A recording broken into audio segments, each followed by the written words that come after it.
The following explores the very real, hard-hitting social issues around knife crime, violence and gang culture. Yeah, so after I came out of prison, I then became a victim of knife crime. He stabbed me in my face and then ran off and left me to die. If you want a reason not to get involved in the streets, it's right here.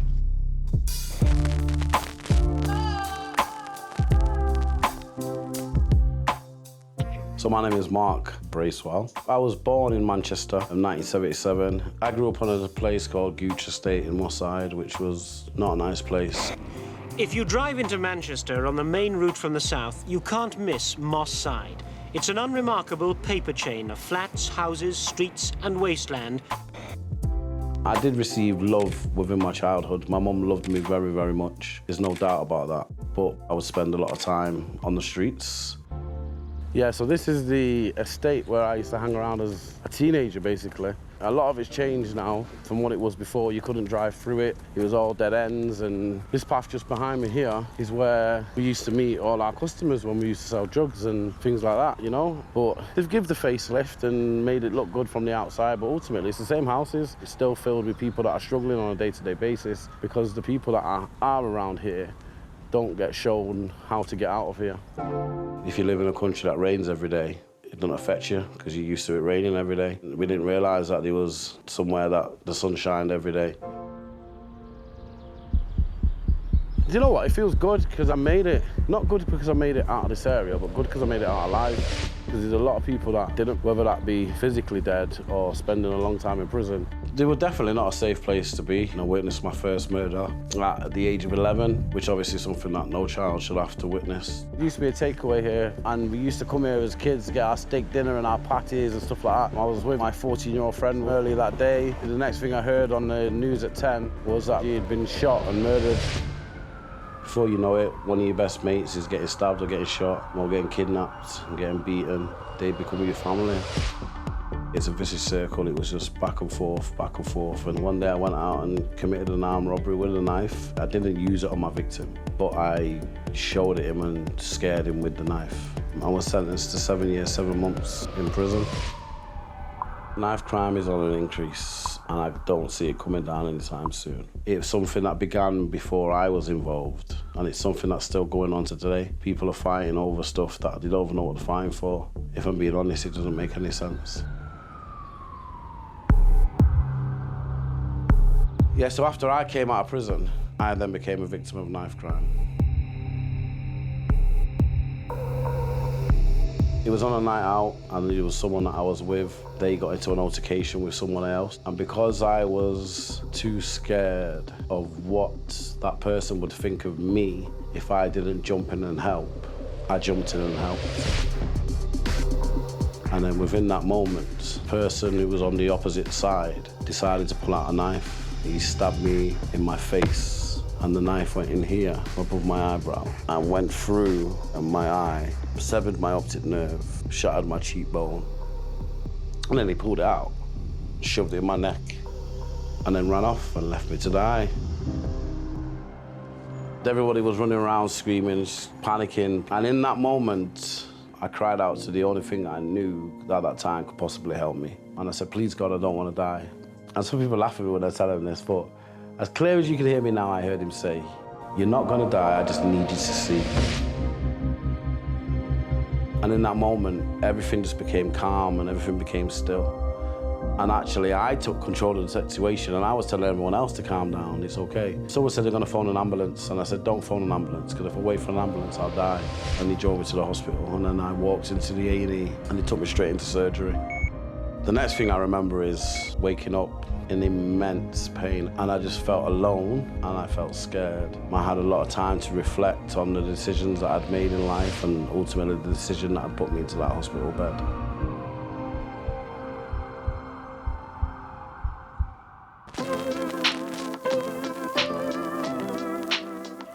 So I guess I've managed to use me being a victim of a knife crime to fulfill the purpose that I've been put here for, which is to educate not just youngsters, but educate society on a whole. There's things that are going on that nobody wants to talk about or nobody feels brave enough to talk about. So that's what I did. I started Blinded Faith, where I was going to help kids because ultimately that's going to stop them going through the things that I went through. I don't want to be the cure for something that I can prevent. Good afternoon, everyone. So, what I'm about to deliver is something that I put together because we were getting asked to go to schools and speak about knife crime, and I felt that we were missing a trick. Yeah, there's knife crime, and yeah, there's people that are carrying knives and things like that, but there's reasons behind it, and what is them reasons? And we need to tackle that first. It doesn't just affect us as the person who carries a knife, it affects other people. A lot of the children that I deal with are in situations that they believe they can never get out of. They believe that they're never gonna be anybody or amount to anything, which is a lie. Every single one of them has a purpose on this planet. But I also teach the kids that their actions has consequences and that the choices that they make don't just affect them, they affect other people. I've grown up around knife crime, and I was lucky I came out unscathed, but I know people that didn't, you know? I know people that carried knives, I know people that have been stabbed. You know, it's an unfortunate circumstance of where we grew up. The Felix and DeMarcus storyline was a tough one. It was to do with knife crime, it was to do with DeMarcus being accused of a crime that he didn't commit, the unfortunate stabbing and killing of a police officer. We later found out who the actual culprit was, but it was to do with DeMarcus being victimized because of his color. I'm not coming to you as a policeman. I'm coming to you as a black man who's worried about a young black boy carrying a knife. Soon as you put that blade in your pocket, all they're gonna see is another black criminal. But it also dealt with the many different aspects as to why the younger generation could be carrying knives and not to just brandish them as like just wrong-uns and they want to be out here committing crimes. A lot of them don't want to. Sometimes it's the environment in which they live that kind of creates that circumstance. Yes, sir. Yes. Well, brother. Yeah, good. Yeah, man, no, take a seat in my ends. No, do you know what? First of all, right, thanks for meeting me. I know your story. This sounds crazy, but we come from the same place, just geographically different parts of the country. Where are you taking us? Because I know this is your ends. Yeah, so where we are now, this is the estate. This is where I learnt my trade. Yeah. But ultimately, what I learnt then set me up for what I do now. Okay. You know? Because everything you go through in life, you can use it for either for negative or for positive. But what do you think was the thing that made you choose that life from the circumstances you came from? No aspirations. Words are a powerful thing. Yeah. And when you're told you're no good and you ain't gonna be anything, eventually it sinks in and you just think, well, this is what I know, this is what I'm gonna do. Let's try and make some money and try and make it out. Even though you know the risk involves. And it's not as simple as like just, you might get locked up, you might go to prison. There's a chance that you might die. Yeah. Because ultimately the world that you're in, that's what happens. When I carried a knife as a youngster, as a teenager, I was carrying it because I was scared. At that time, I believed there was no one that I could talk to, which I don't think was the case. I just wasn't made aware that there was people out there that I could speak to, that there was people out there I could have got help from. What do you think it is for you and for the young kids growing up that make them look at those kind of eventualities, as horrible as they are, but still say, I still want to go in there? I'd say it's exactly the same as someone going to the shop and buying a lottery ticket. Okay. Because basically, the chances of you winning are millions to one, but you do it because you might win. This is not a game. This is how people get killed. You don't walk out with a knife just because some public schoolboy upset you. He was making my life a misery. Look, I know I shouldn't have, but... What do you think was the thing that made you go, number one, for me, I'm out, but two, instead of walking away from it, I'm gonna go back and now start pulling people out? Yeah. I was in a police cell, only for something small, and I remember sitting there and I was like, do you know what? I've had enough. Yeah. I don't want to do this anymore. I can't do this anymore. Yeah. And in that moment, I made a promise to myself that things were going to change. So I guess in changing my life, it then gave me the ability to see how much of an impact I can actually have on other people's lives. We have installed in our society that it is wrong to speak out. And we need that to change. We need to get the children to understand that the person that speaks out is actually the person up here. They're the person that right. They're the person that everybody should be giving the props to. If we speak out as a society, we come together in a whole and let people know that that's the right thing to do, then the more people will do it, I suppose. Like I say, as I started doing the small things, it started changing big things. So I've gone from, in a year and a half, there being just me, to being over nearly 50 of us now. Yeah, so I've just had a call from social care, and they've asked us if we can staff a 14-year-old boy. Okay, all right. Yeah, so I get phone calls daily asking, can I house children that are either been removed from home for whatever reason, or their placement has broken down. So it's a constant, it's a constant gripe, because we have to say no. We have to say no. Every day I have to say no. Some days we're lucky enough to be in a position where we can say yeah.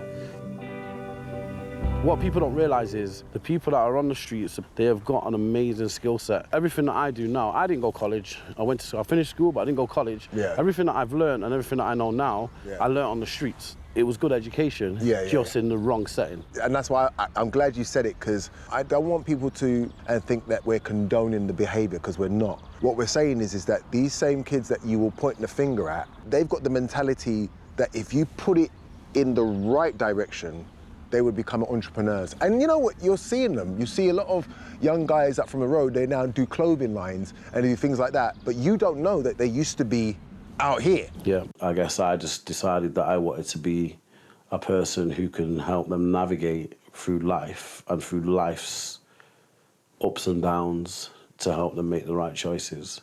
And ultimately, there's no such thing as a bad kid. There's just a kid that makes bad choices, and let them know that it was okay to make mistakes and that we can always bounce back from it. My final question to you, sir. The hope for the future, what do you think it is for you? What do you think it is for your community? What do you ideally want to see? I want to see that everybody has an equal opportunity and everyone has an equal chance to make it in life and to make it off the streets, so to speak, you know? Yeah. This is the hood, this is the ghetto, what we call it, that the name that it was given. Yeah. But ultimately, it's a community, and there's kids on here that have real lives and that need the same opportunities that you might get 2 miles down the road. Dialogue is very important. We need to be communicating between all of us. All agencies need to be communicating, whether that's the police, whether that's school, whether that's social care, social media, or on TV, or wherever it is. We need to be coming together and coming up with a solution, and we can only do that by talking to one another.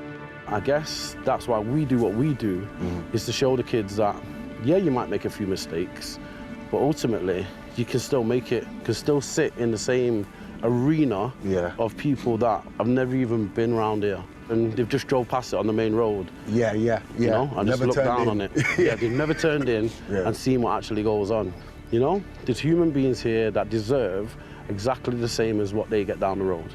If you come out your environment and you see lawyers, doctors, people like that walking past you, that's your aspiration. But if you come outside and you see people out here doing crud, then you don't know any different. You think, oh, well, that's what I need to do. So we need to change those circumstances. Cheers. Come on. Yeah, man. A caterpillar isn't very attractive. A caterpillar doesn't move very fast. A caterpillar is bird food. Who wants to be a caterpillar? I guess there's always times in our lives where we might sit in that caterpillar moment, but ultimately, that's not where you're gonna stay forever, because caterpillars become butterflies, one of the most beautiful things on the planet that float around and flutter around like they ain't got a care in the world. So I guess what I'm saying within that is, it's never too late to change. I'm not saying that when you get to the point in life where I got to, and I stopped making the same mistakes that I kept on making over and over again, like carrying knives, like being around people with knives, and then ultimately being stabbed with a knife. I just realized that wasn't benefiting anybody, and it most certainly wasn't benefiting me. Now I go out of my way to make other people's lives better, and within me doing that, it makes my life better. I just want everybody to know that you can be all you're meant to be. Doesn't matter what mistakes you've made in the past. Yous are all saviors in the making. Yeah. For help and support on any of the issues raised, please visit channel4.com/donate. /Hollyoaks-support.